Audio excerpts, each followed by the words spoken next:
Welcome to Compass and Clock. I'm your host, Mary Copeland. This infotainment podcast explores how to live your best life now and well into retirement. We'll discuss topics in financial planning, housing, and insurance. We'll talk wellness, relationships, and leisure activities. A full active life requires planning for your goals and preparing for the unexpected. I'll introduce you to a variety of guests, from knowledgeable experts to folks sharing stories of their life experiences and so much more. Because life is big. All is intended to help guide you in planning for what you need now and at any age. Like and subscribe so you don't miss a thing. Today, my guest is Andrieux. Angela is a fine art photographer, photography coach, and product evangelist for Mylio Photos.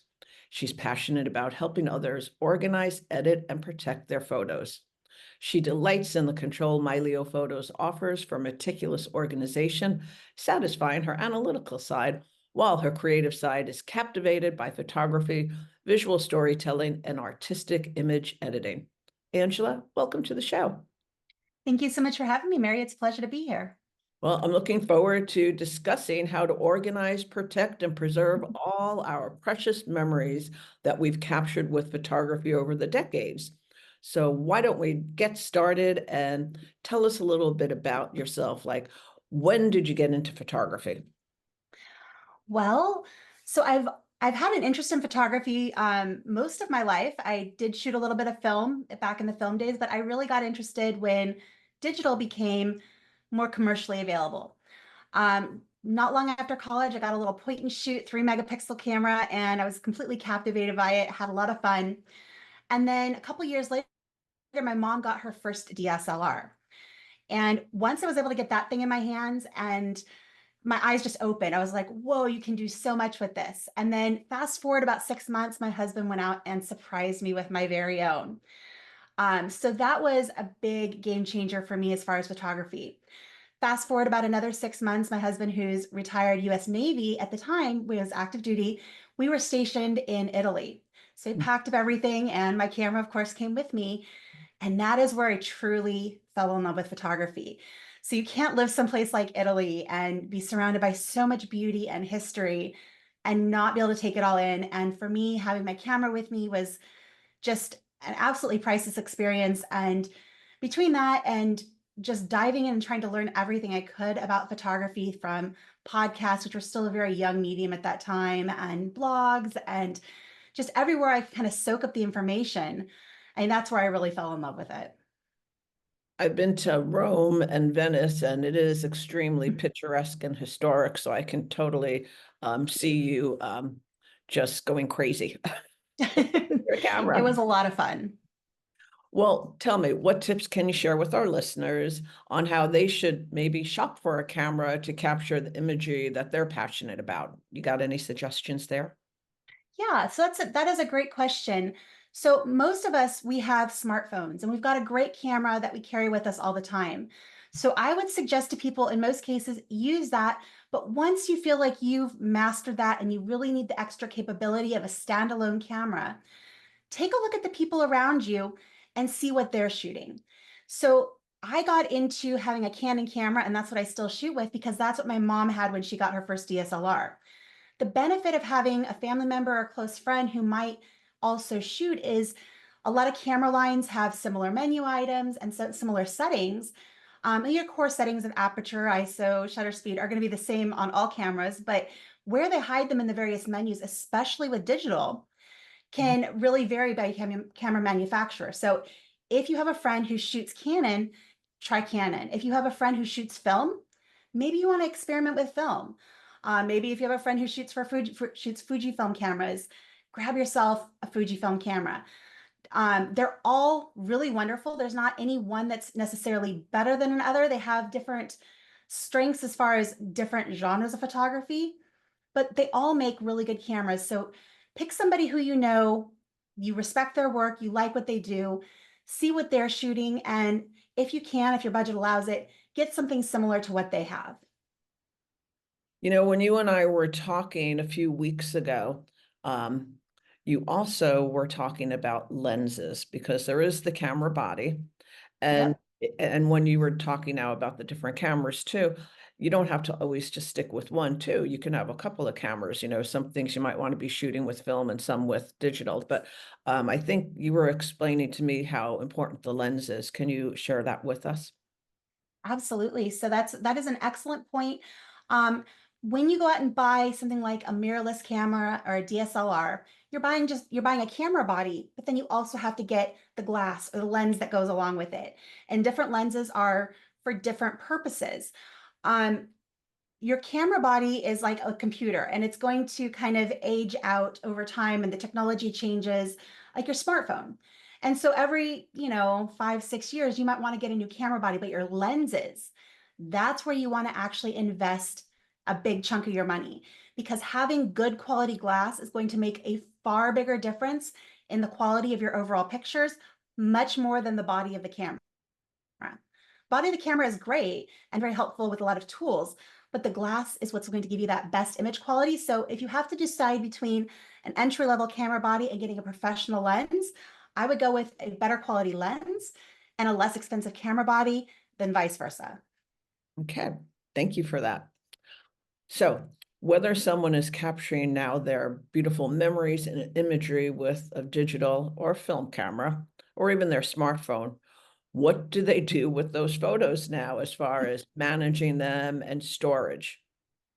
So that's a huge question, and there's a lot of debate over the best ways to do it. But my solution is to get everything from all of your different sources into a single library, because if everything's spread out, it's really hard to know what you have and to be able to access it when you need it. So if you can get everything into a single library, get it all into one place, then you can access it when you need to, and then it's also easier to back up and protect. So once you have it gathered, you want to also make sure you protect it because those are your precious memories. It's stuff that's irreplaceable. So I like to encourage people to use a 3-2-1 backup. And this goes for really all of your digital files, not just your photos, but it applies to both. So that's where you want to have 3 copies of your digital files, your photos, for example. You want to have at least on 2 different types of media and with one of them offsite. So the way this practically looks for most people is you have your working copy that's on your computer, or perhaps you store it on an external hard drive because your computer doesn't have enough space. That's where those pictures live. That's your kind of working copy.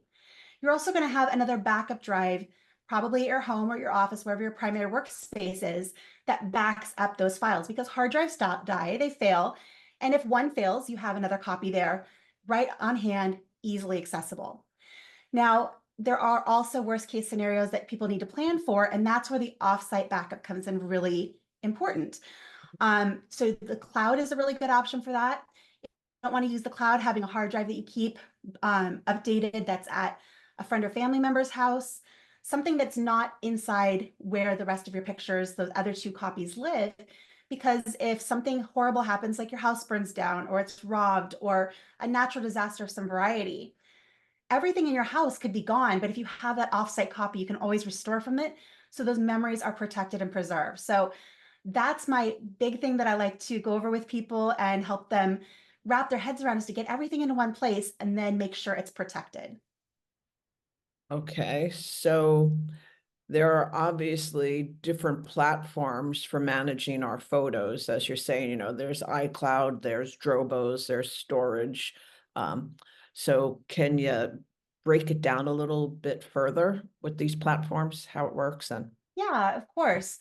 So there are different services that you can use. Like you mentioned, iCloud. Some people use Apple Photos, which is a good tool. But the one thing I want to caution people on with using that or say Dropbox and having all of their stuff there is when you put it in the cloud, that's still only one location.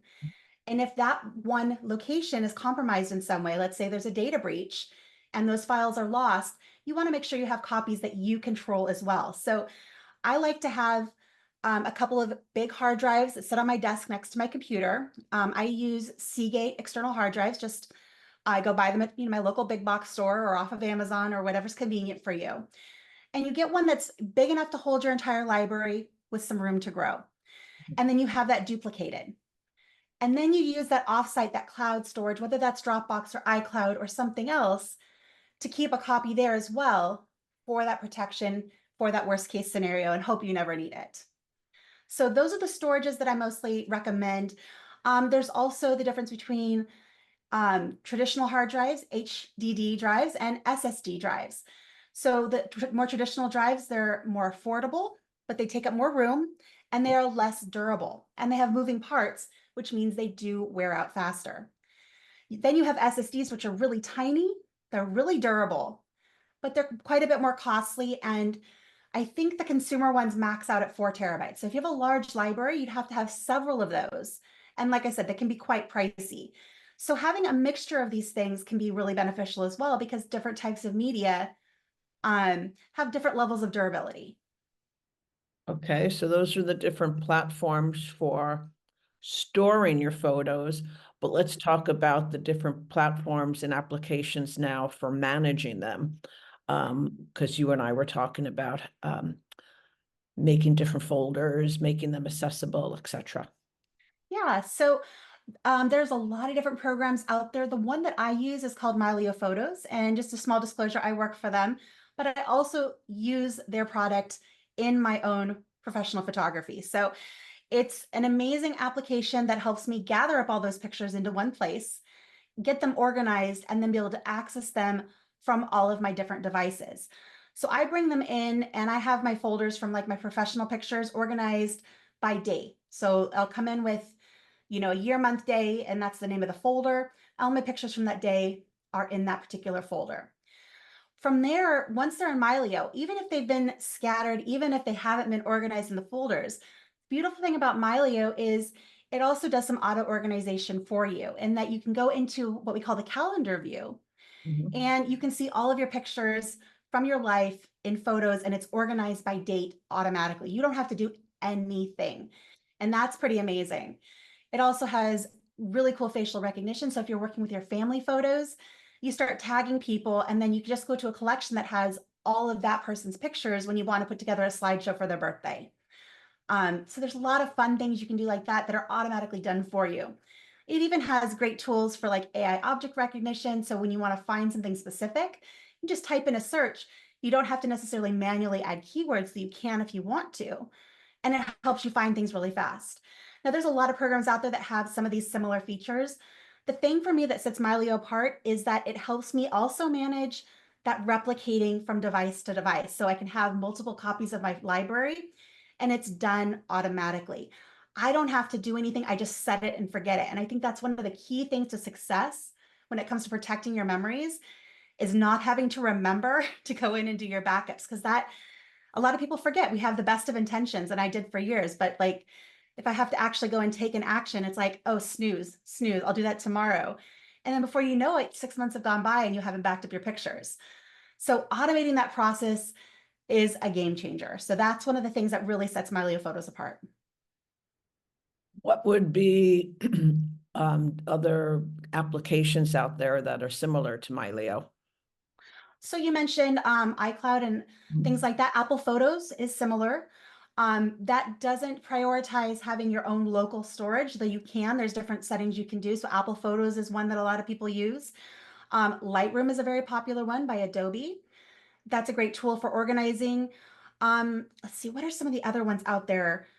There's Exire Photo. There's tons of image organizing tools out there on the market.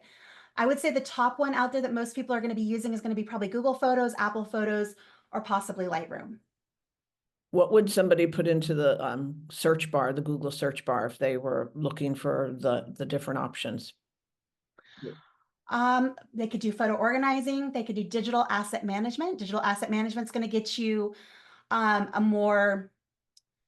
higher class of systems. So things that fall into more like that a professional photographer would use as opposed to a consumer. Most consumers are going to go for something like a Google Photos or an Apple Photos, because those are free, at least to start with. Mhm. And then something like when you get a little bit more serious about photography, that's when you might switch to something like a Lightroom or a Mylio or something like that. Okay. Yeah, I just want to make sure that our listeners know how to shop for all these different tips that you're sharing with them. Um, Absolutely.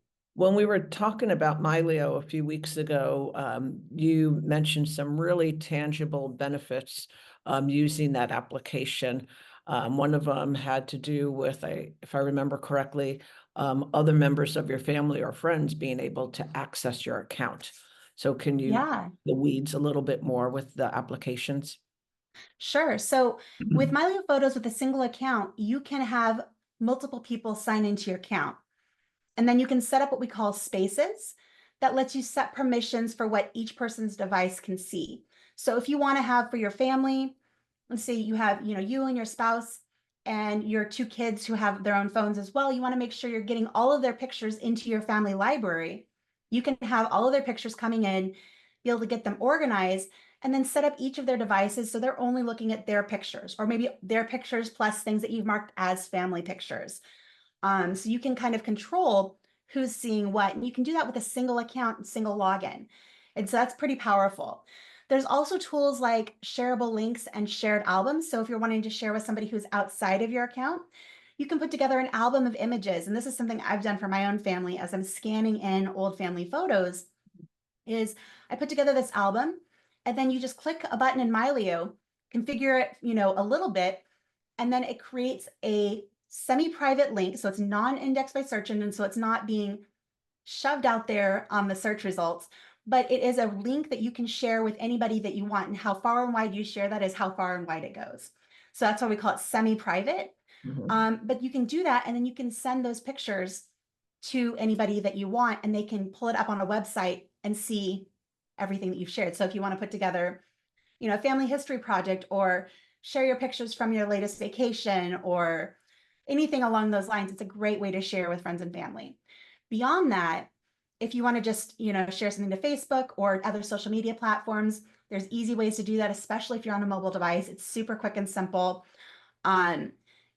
Photos are really only as good as being able to find them and be able to share them. So Mylio makes both of those very, very simple. What do you do in the case of we have a container at home or two that is filled with photos taken with a film camera? How do you take those photos and upload them to one of these current applications and platforms so they can become part of these amazing stories and that you want to share and the slideshows, etc.? Is that possible? It is, absolutely. So the first thing you have to kind of figure out when you're embarking on that project is, do you want to do it yourself or do you want to outsource it? And when people are asking me, should I do it myself or should I outsource? It's like, well, do you have more time or do you have more money? And it's a trade-off, because your time is worth money as well. And doing it yourself can be very time consuming, but it also can be a lot of fun. If you are really short on time, but you know what, I have the money to have somebody else do this for me, go ahead and look for a certified photo manager. Try to find somebody who's local to you who does this, and they do this for a living, and they scan things and it's super high quality. So that's one way to go. If you do it yourself, you do need a little bit of equipment. You're going to need a scanner of some variety. And this can be anything from your mobile phone. That's going to give you probably the lowest quality, but still passable. You could use your all-in-one scanner, printer, fax machine, whatever that you have sitting on your home office. Then there's dedicated scanners that are like really nice flatbed scanners and sheet fed scanners. So there's an Epson, it's called the Epson Fast Photo 680. It's a sheet fed scanner. You can put in a stack of photos and it scans them all at very high quality, very fast. I love this machine. The catch on that one is it has to be pictures that are the same size. It can go up to an 8x10, but you have to put the stack has to be uniform.